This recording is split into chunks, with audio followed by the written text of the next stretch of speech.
Messieurs, distingués invités, c'est avec un grand plaisir que je prends la parole ce matin à l'occasion de la cérémonie marquant l'ouverture du premier forum sur, je cite, les états généraux des huissiers commissaires de justice organisé par l'ordre des huissiers commissaires de justice du Mali.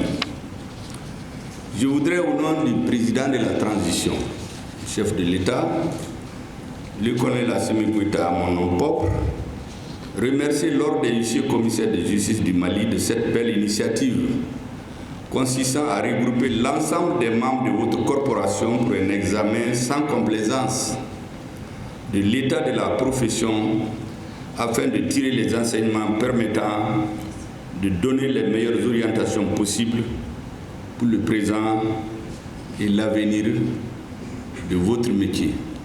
J'allais dire du métier, parce qu'il concerne, in fine, dans son exercice, l'ensemble des Maliens. Je viens de l'écouter dans les différents discours.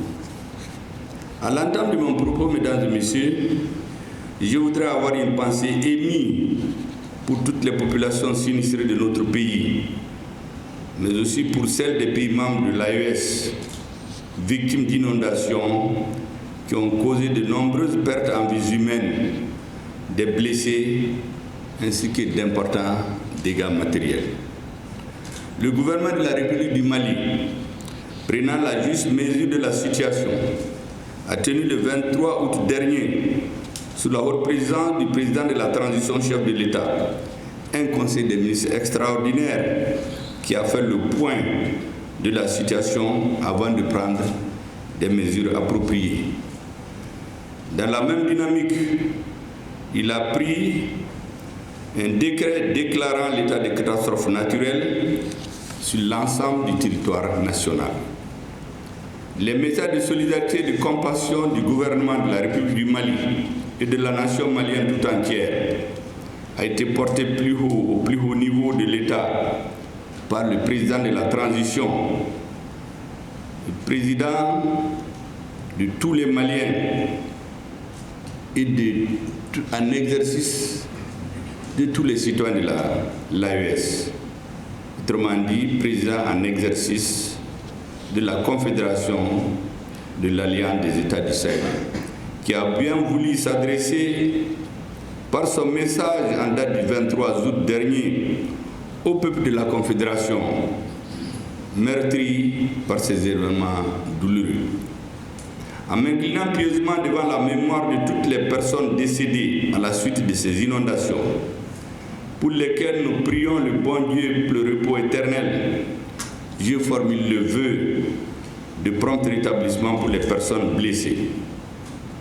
Mesdames et messieurs, distingués invités, l'un des heureux constats de notre peuple depuis le début de la transition et surtout depuis la date de la rectification, depuis l'installation des autorités de la transition rectifiées, c'est la grande capacité de résilience face aux événements.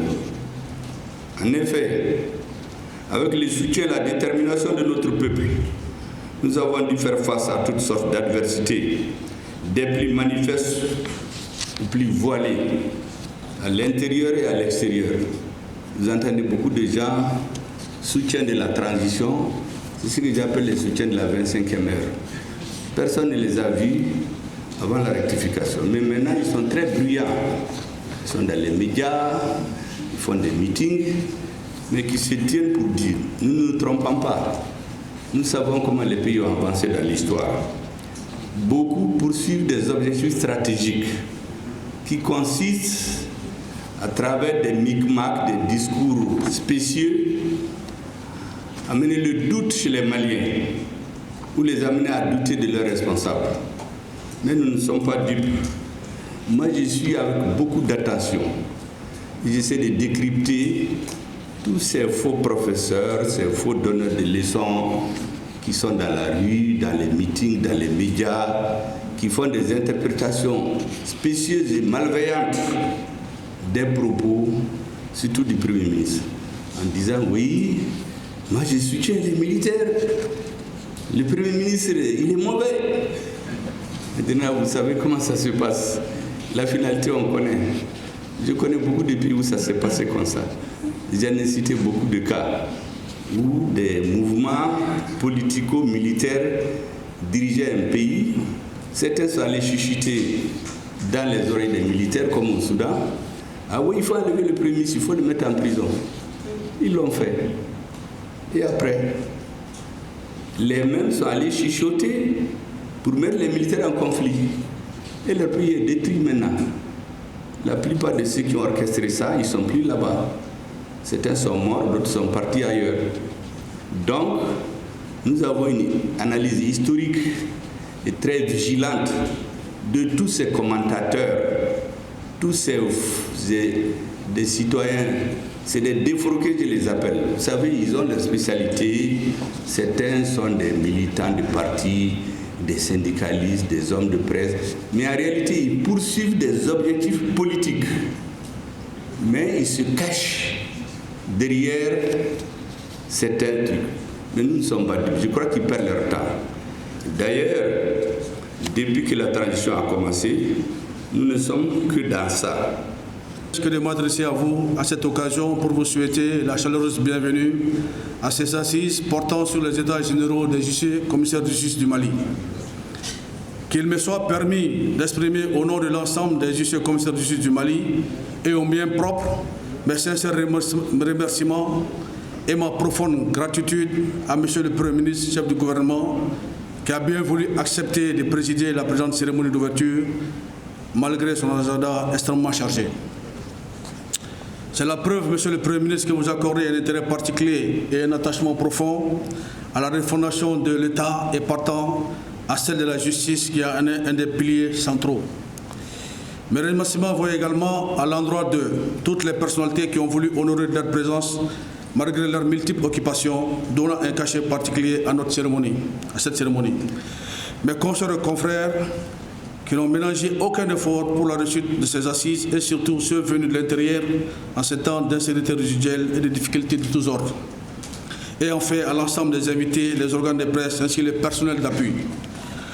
Au moment où nous tenons ces assises historiques qui engageront l'avenir de la profession, je voudrais avoir une pensée émue et pieuse à l'endroit de mes confrères qui nous ont quittés au cours de cette année. Je vais citer les noms de Feu Maître Draman Kokesako, Ali Dioro Sissé, Alouk Keita, Sekou Touré et Amadi Diallo.